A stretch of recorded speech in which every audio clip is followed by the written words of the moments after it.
So it's the next day, and I got a little drunk last night. Went a little overboard with the lighter fluid, which is what I call the liquor that my relatives were drinking. Getting a little bit of a late start, and I was going to go to the Great Wall today, but you really need to be up early for that, so we'll do that tomorrow. Today, I'm going to walk towards the Forbidden City. So my hotel is actually in a very central part of Beijing. It's pretty close to the Forbidden City. Google Maps says it's about like a 48-minute walk, but I'm gonna give it a shot. It's about 1:20 right now, so that means we should be there right around 2 o'clock. I think it's also a really good way to explore the city and see what Beijing's about. So let's go.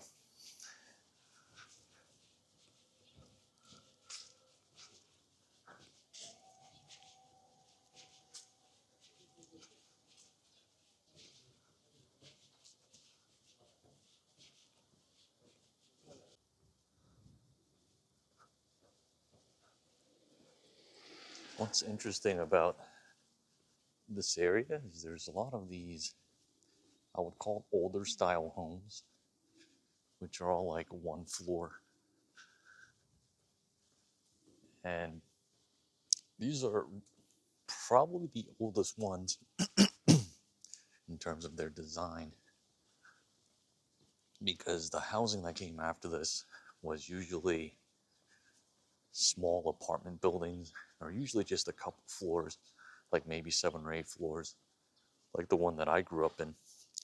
But before then, I think the house that like my grandparents lived in was a lot like this. It was just one story, and this is sort of what they look like. And this area in Beijing has a lot of them.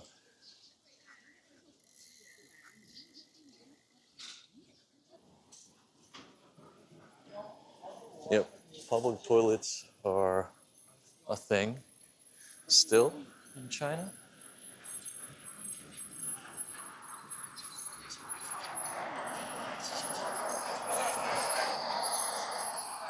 Now we are more of a main road. I see a tram or an electric bus down there. It's a bus stop. It's pretty cool. And here we've got some stores on both sides.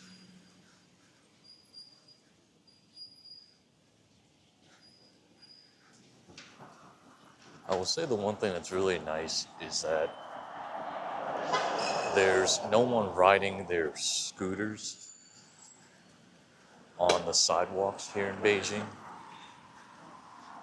whereas that was a constant thing in Guangzhou.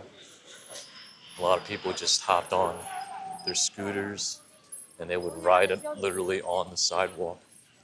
But here, I'm guessing it's because the roads are much wider, so there's dedicated bike lanes here.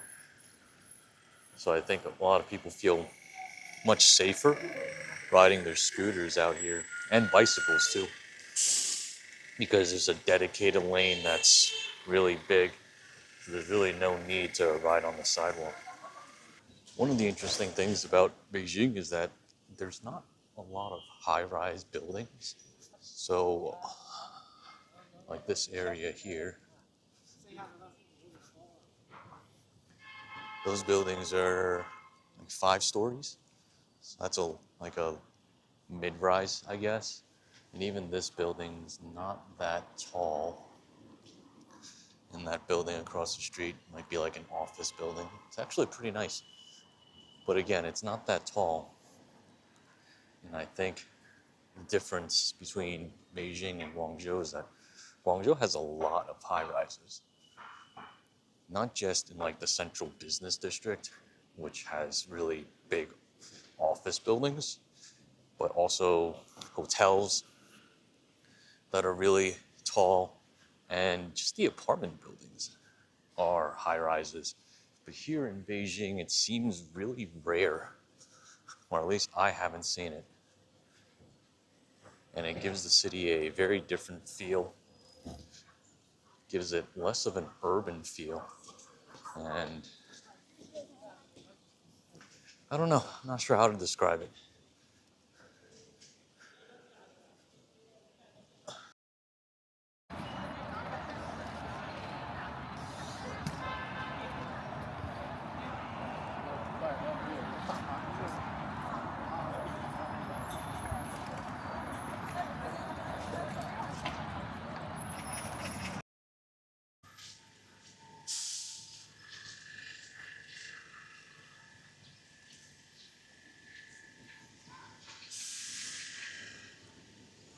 So I've noticed there's a lot of women in traditional outfits, and they're walking around the city. Guessing they're taking advantage of the beautiful fall foliage, and they're doing pictures and maybe videos.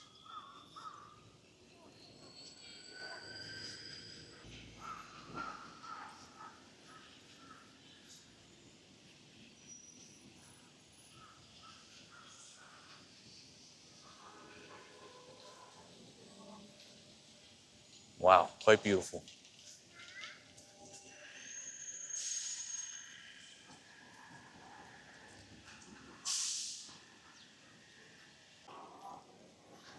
So now we're on, I should say I am on this road, and that's the Forbidden City right in front of us. They basically limited the car traffic to this street, and it's nice because it lets pedestrians, and look at that giant pack of tour groups up there with their flags. It allows them to walk on the street.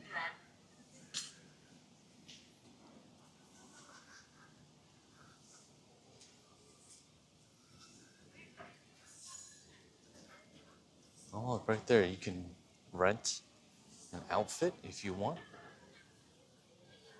and take pictures. I'm guessing that's where everyone is going. They're going to take pictures in the Forbidden City.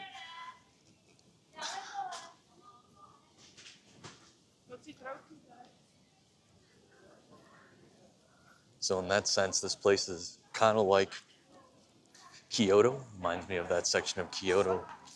Lots of shops where you can rent out the outfits and take pictures.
All right, I guess it's time to get in there. Hopefully the line's not too long to get in. Okay, so just a piece of advice for anyone visiting the Forbidden City. When you get to this one part here where it gets really busy and all the tour groups and folks are getting in, this is not the way to get in and buy tickets. You need to buy tickets here first. So if you're at that area where everyone lines up to go in, that's only if you have tickets. You can't buy tickets like through the security checkpoint. You need to turn around and then look to your right, and you need to find this area right here. This is where you actually buy the ticket. And once you pay, you don't actually get anything back. You don't even get a receipt back. What they do is they scan your passport, and then when you go through the security checkpoint, they will scan your passport again, and that's how you get entrance into the Forbidden City. Okay, so we are through to the other side, and I'm not sure what I was expecting, but I guess there's really not that much here. It's just a very wide open space.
Oh, looks like there's like an outer part as well.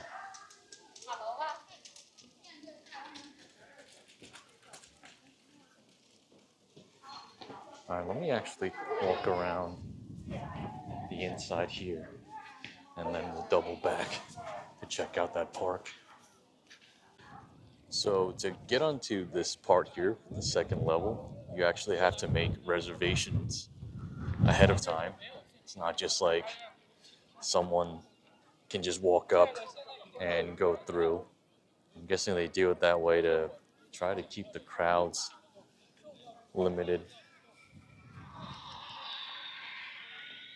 But yeah, you can't access that higher level without making reservations. So that's my second tip, is to definitely plan ahead and do your research. Don't just roll into Beijing like I did and say, "Oh, we're going to go see the Forbidden City." And yeah, you can see it, you can get in. But there are certain things that you do need to plan ahead of time.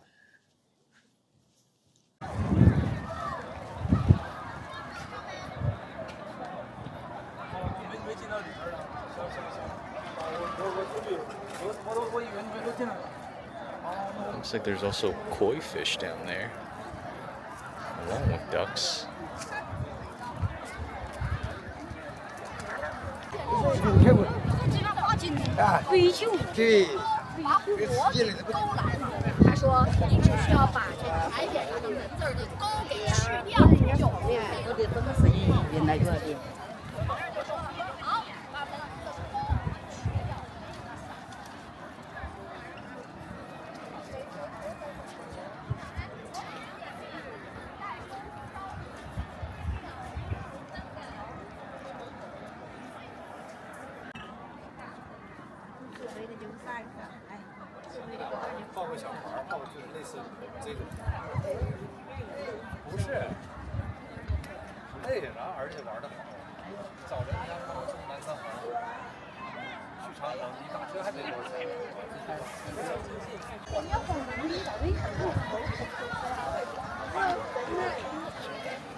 这个太和殿里边呢，刚才我说了一些国家大事。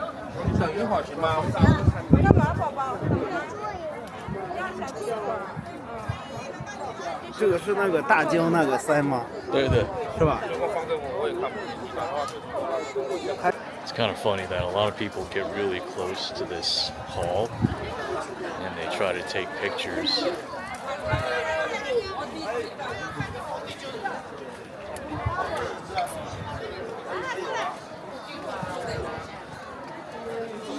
But there's really nothing to see. It's just an empty hall and it's dark. I don't know. Actually, I was wrong. Seems like in this center part, there's a throne and some antique vases. So that's what everyone's trying to take a picture of.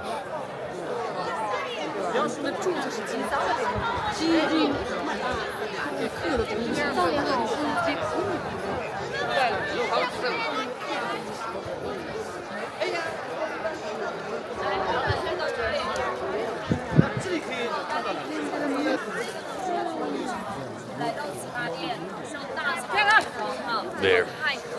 Saved you guys the trouble of coming all the way here to Beijing just to take some really dark photos of that hall. And I think it's a throne in there.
So this is the Palace of Heavenly Purity, and it is significant because this is one of the places where the emperors actually lived in.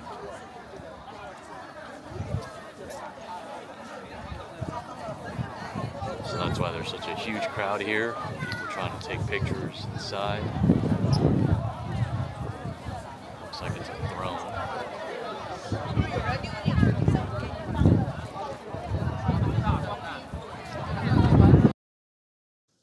So if you go off to the paths to either side, it is much more calmer. Crowds here are way less. And there's more trees here. It's actually pretty nice.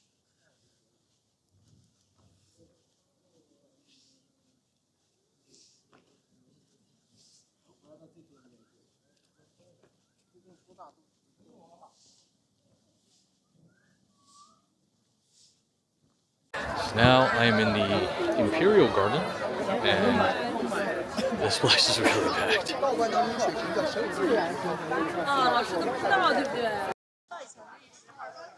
I think the issue is that this place was just never meant for this large of a crowd.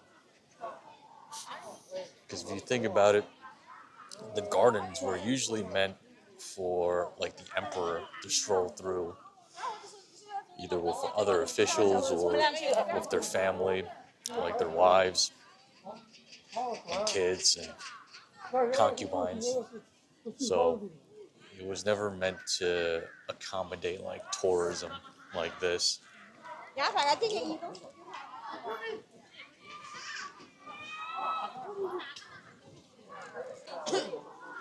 So the inner part here has like this one really nice tree, and it has this hall. This is the Hall of Imperial Peace.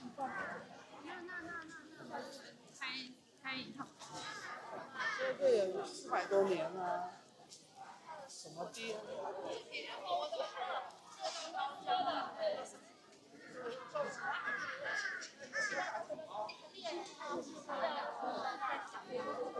这是，这也是一个。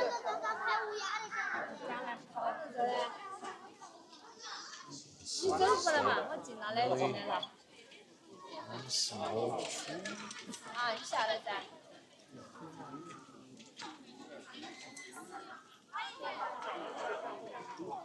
在我的左边。 And this hall seems to be used for Taoist rituals, so for ceremonies.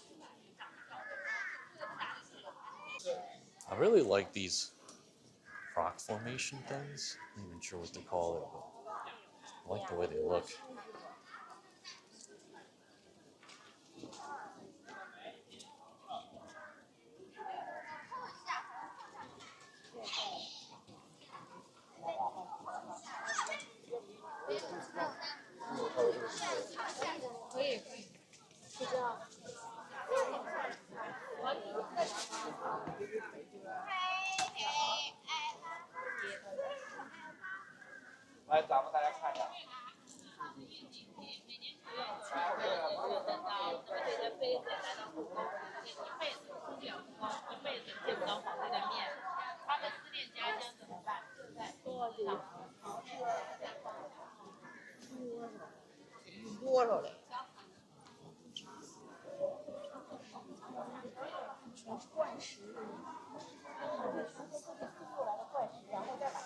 This is called the Mountain Accumulated Elegance.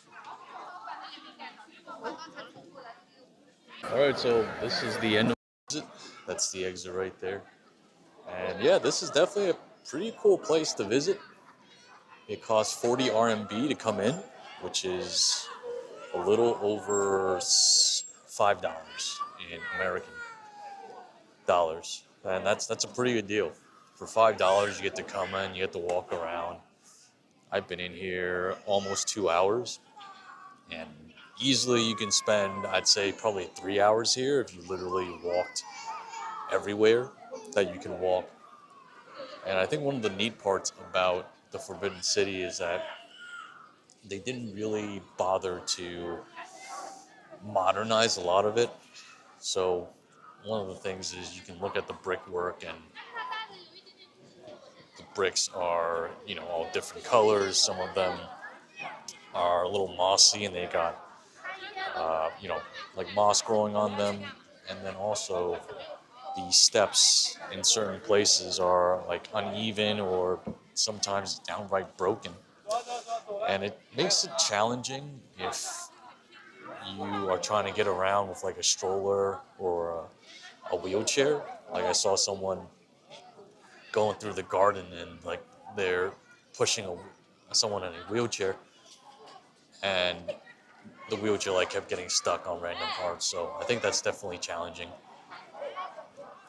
But that adds to like the feeling of like you're in a really historical place with tradition. That's pretty cool. So I'm here at KFC.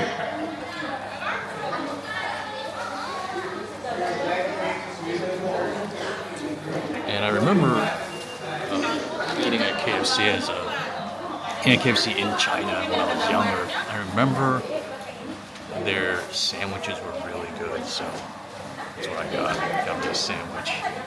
Got a whole meal actually. It comes with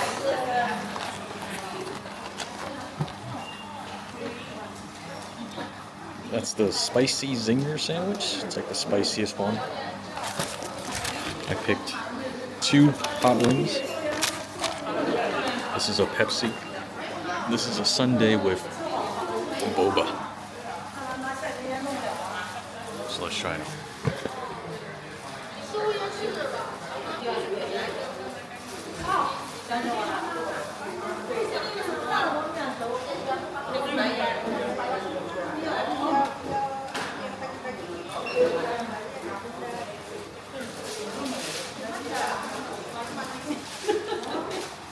Pretty good.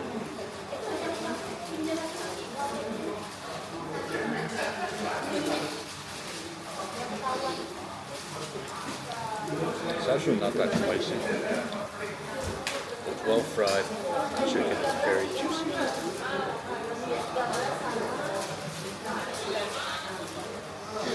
It's got lettuce and mayonnaise.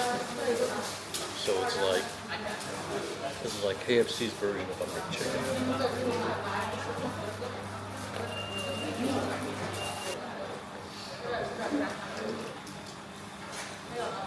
This Pepsi is flat.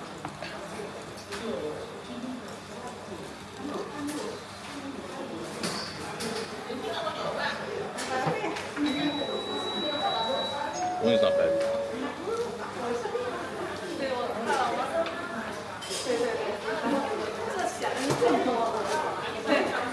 Crispy chicken. A little bit of spicy. Not bad. So lastly, got the sundae.